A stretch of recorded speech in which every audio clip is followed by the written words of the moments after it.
بسم اللہ الرحمن الرحیم۔ السلام علیکم ورحمۃ اللہ وبرکاتہ۔ آج ہم آپ کی اسلامیات کی درسی کی کتاب میں سے حدیث نمبر 1 کا مطالعہ کریں گے۔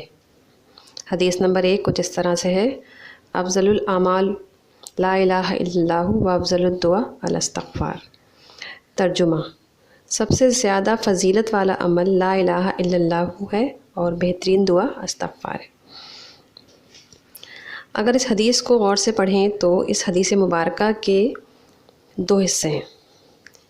پہلے حصے میں جیسے کہ کلمے کا ذکر کیا گیا ہے، یعنی اللہ تعالیٰ کی توحید اور اس کو ایک ماننے کا اقرار کیا گیا ہے، اور اس حدیث میں یہ بتایا گیا ہے کہ توحید کو اور وحدانیت کو ماننے والا، اقرار کرنے والا عمل جو ہے وہ سب سے بہترین عمل ہے۔ یعنی پہلے حصے میں انسان جو ہے وہ اللہ کو معبود تسلیم کر رہا ہے۔ لا یعنی کہ نہیں، عربی میں لا کے معنی ہوتے ہیں نہیں کے، لا الہ کا مطلب ہوتا ہے معبود، یعنی کوئی معبود نہیں ہے سوائے اللہ کے۔ اور حدیث کا دوسرا حصہ ہے وافضل الدعاء الاستغفار، یعنی دوسرے حصے میں استغفار کا ذکر ہے۔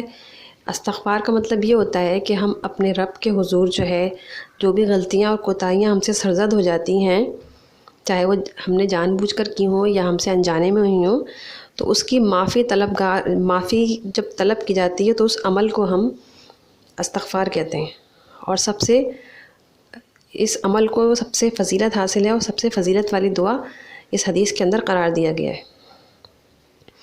اب حدیث کے پہلے حصے کی تشریح کچھ اس طرح سے ہوگی کہ افضل الاعمال لا الہ الا اللہ، یعنی اللہ کے سوا کوئی دوسرا عبادت کے لائق نہیں، یعنی ہم نے کسی دوسرے کو الہ نہ ماننے کا اقرار کیا اور اپنے عمل سے اس عقیدے کا اظہار جو ہے وہ سب سے فضیلت اور عظمت والا عمل ہے۔ یعنی لا الہ الا اللہ میں لفظ الہ سے مراد جو ہے وہ ایسی ذات ہے جس کی عبادت کی جائے، جس سے بے پناہ محبت کی جائے اور جس سے بے پناہ عقیدت ہو، اور وہ ذات سوائے اللہ کے کسی کی نہیں ہو سکتی، کیونکہ وہ ہمارا رب ہے۔ اس نے ہمیں پیدا کیا، اس نے ہمیں عقل دی، اس نے ہمیں زندگی دی اور زندگی کی تمام نعمتیں عطا کی، اور یہی جو عمل ہے لا الہ الا اللہ، یہی اسلام کی بنیاد ہے۔ جس طرح کوئی بھی عمارت جو ہے وہ بغیر بنیاد کے کھڑی نہیں ہو سکتی، بالکل اسی طرح سے ہم یہ کلمات ادا کیے بغیر، لا الہ الا اللہ ادا کیے بغیر دین اسلام میں داخل نہیں ہو سکتے، یعنی دین اسلام کی عمارت جو ہے وہ ہم تعمیر نہیں کر سکتے۔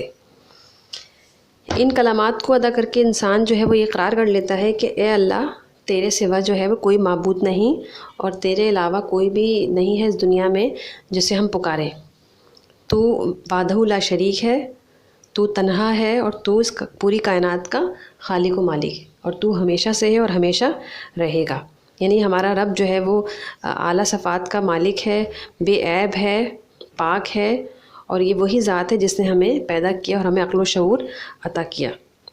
تو حدیث کے اس حصے میں اسی بات کا تذکرہ کیا گیا ہے کہ ہمیں صرف اور صرف اللہ تعالیٰ کو ہی الہ ماننا ہے، اور اسی سے مدد مانگنی ہے، اور اسی سے سب سے زیادہ محبت کرنی ہے، کیونکہ وہی ذات ہے جس نے ہمیں تخلیق کیا، اور وہی سب سے زیادہ ہماری محبت کی مستحق ہے۔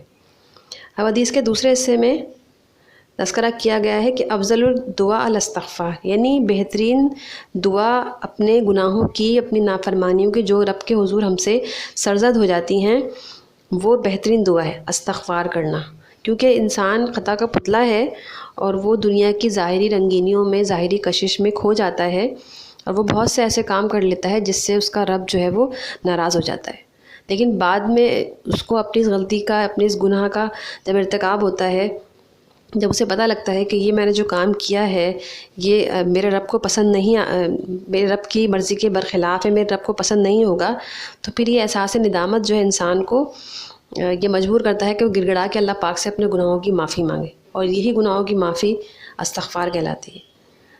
اور ندامت اور یہ شرمندگی کا احساس اگر انسان کو ہو جائے تو وہ چلتے پھرتے، سوتے جاگتے لا الہ الا اللہ اور استغفار کا ذکر کرتا رہتا ہے۔